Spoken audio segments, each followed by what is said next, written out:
Mayor, thank you for taking time to talk with us today. You're welcome. You have mentioned your top priorities for the legislative session several times, top three being housing affordability, energy development, and a tax cut for seniors with Social Security income tax. Regarding housing, that was something that was focused on a lot last year. Why the need for more discussion of this, more legislation, and what do you hope happens this year that maybe didn't last year? Well, the reason is the price of housing continues to be high, and we're not seeing the housing starts that we had hoped to see. We know that there are some changes that need to be made, for example, around condominium units. We're just not building condominium units like we used to, and that's a great way. That's a great entry level. We want actual real property ownership. We want people to start building equity, and we know there's more we need to do. So every year we're looking at what's holding up production and how can we get more of it.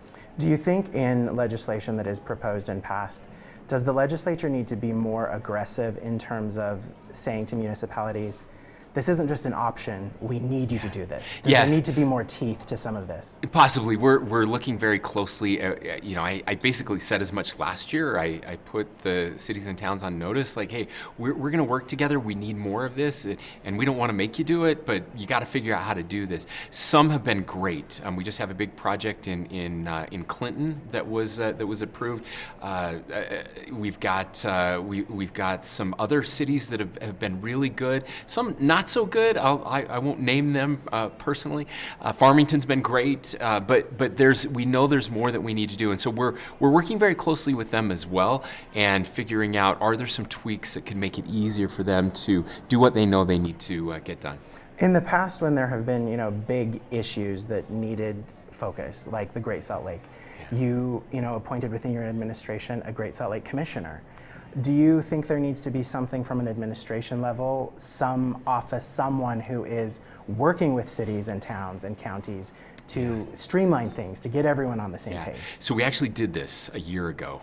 We appointed somebody, a senior advisor for housing attainability, and that is his job. All he does is he goes to city council meetings, he goes to county commission meetings, he goes to planning commission meetings. He's the liaison with our mayors. Steve Waldrop, former representative who knows this very well, and he's made a huge difference already. These projects that I've talked about getting approved, one in Weber County that we broke ground on a few months ago, that was all his work and working closely with these groups to help navigate it. And so we're trying to get him more support as well, making sure that the housing authorities within Utah are all working together to get this housing built. But we're close. We're on the cusp. We're doing as more or better than just about any other state in the nation, but we're not kind of over that hump yet. Regarding energy, there has been a lot of talk of needing an all-of-the-above approach, looking at everything. And you have specifically talked a lot about getting Utah ready for nuclear so that there can be places designated for shovel-ready projects when investors are ready to start moving on that. In terms of your Operation Gigawatt proposal, what do you think the legislature needs to do this session to make that less of an idea, more of a reality? Yeah, so kind of like similar to the housing issue, we actually need to create an authority that is able to work on this and work with the federal government to get the changes we need in permitting reform. President Trump has issued an executive order on energy, including nuclear, knowing that we have to make those changes. And so I think that's a piece. Site selection is also really important. That's something that the state can start working on now that takes a lot of time when we go through a permitting process. And so there are some very real things that we can do. And the legislature's all on board. They're willing to work with us to get it done. Regarding your budget proposal specified completely cutting the state income tax on Social Security benefits. In conversations with the House Speaker and the Senate President, they seem to have their own ideas of what they would like to do. Why is your idea the better idea? Well, this is the fun part of the legislative session. Everybody has their great ideas, and it has to go through this kind of machine to determine what's going to come out the other side.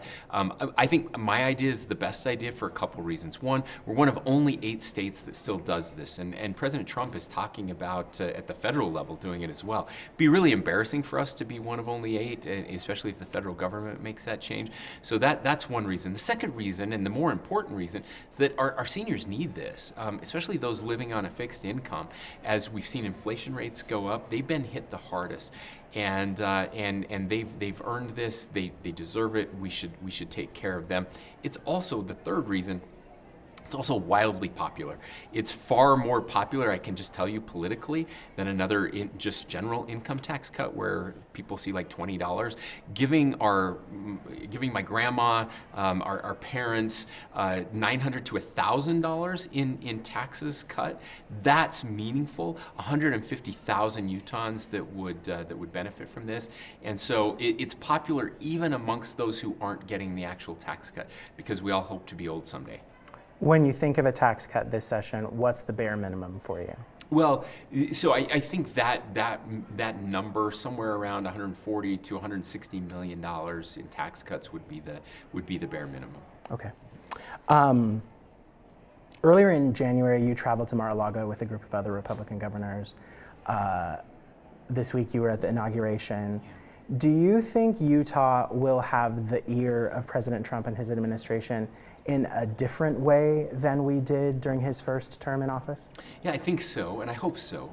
It's really important. I worked very hard to have a great relationship with President Biden because it's important for Utah. That's my job, is to represent Utah to the federal government, and I've always tried to do that as best I possibly can. But I can tell you, we do have a friend in President Trump. We've had lots of conversation.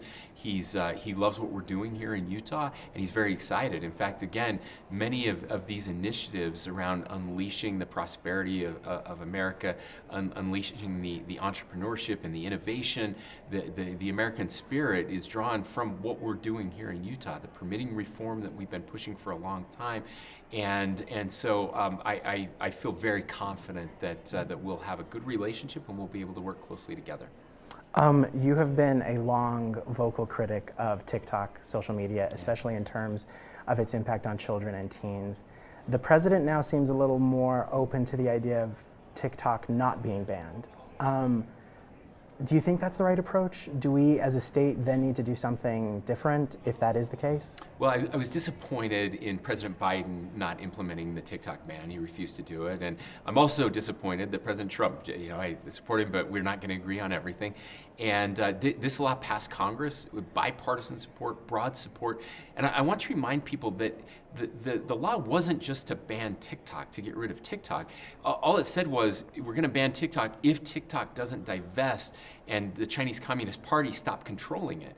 And so the fact that they weren't willing to do that shows that the Chinese Communist Party really is controlling TikTok, and we were right all along. So what President Trump has talked about is trying to get a deal done to force the sale of that, which I think would be very helpful. Now, I have a whole bunch of problems with TikTok outside of just the Chinese Communist Party piece, but that's why the law was passed. So we have to work on that, and Utah, we'll have some more bills this year around social media and holding social media companies accountable and trying to get phones out of the classroom as well. Final question. President Trump seems to have a fondness for Western governors and appointing them to key positions in his administration. If at some point in the next 4 years he came to you and asked, would you be interested in serving? Or are you more committed to serving a full second term as governor of Utah? Yeah, well, I can tell you, every time I go to Washington, D.C., I'm really glad I'm not in Washington, D.C., and I can't wait to get home. This is all I've ever wanted to do, is to serve here. I mean it sincerely. I have no aspirations to something in D.C., to some appointed cabinet post.